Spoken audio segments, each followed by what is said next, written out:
Right here, folks, is the most underrated, underused tool in the entire knife maker's shop. It's a file. I really believe the file is the most important invention in the history of machine making. Back in the day, a machinist was considered a worthless hack if he couldn't make just about anything out of a file. What can you do with a file?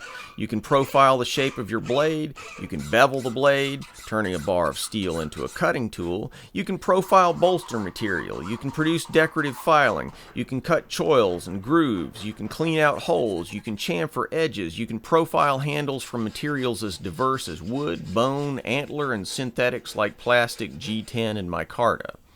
I love a file. Files are like the infantry of the knife making shop. You can use all the fancy stuff, presses and mills and belt grinders, but at a certain point, you get down to close quarters combat with your knife. That's when you gotta have a file. There are a bewildering variety of files, but to me, this is the most useful file in the shop.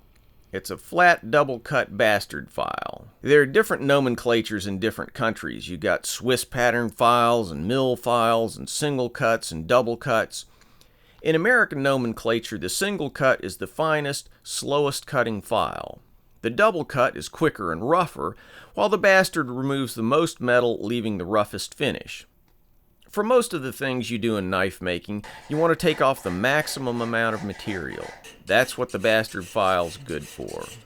If you're looking for a very smooth finish, switch over to a single cut file like this big mill file. Be careful though, single cut files tend to grab little pieces of metal and then score the crap out of whatever you're filing. You can alleviate that by putting a little chalk in the file, but at the end of the day, if you're using a single cut file, you want to slow down, decrease the pressure, and keep cleaning all the metal chips off the file with your hands, or with a filing card. Want to cut something round, like say a choil? That's where the round file comes in.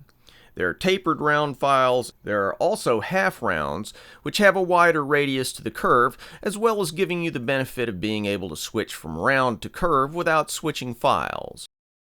For small work, a set of hobby files or needle files are indispensable. You'll find that they're very useful for working on guards, as well as for decorative work such as fluting and file work. I recommend buying high-quality files. Don't buy cheapo imports or flea market specials. You want to get fresh, properly heat-treated files. Nicholson is the best-known American-made brand. Great files. When they get dull, ditch them and buy new ones. If I were going to go out and buy a stock of files for a new shop tomorrow, I'd buy a double-cut bastard, a smaller single-cut, a round file, a set of replaceable handles, and a set of hobby files. All available at your local Home Depot. Total price, less than $40.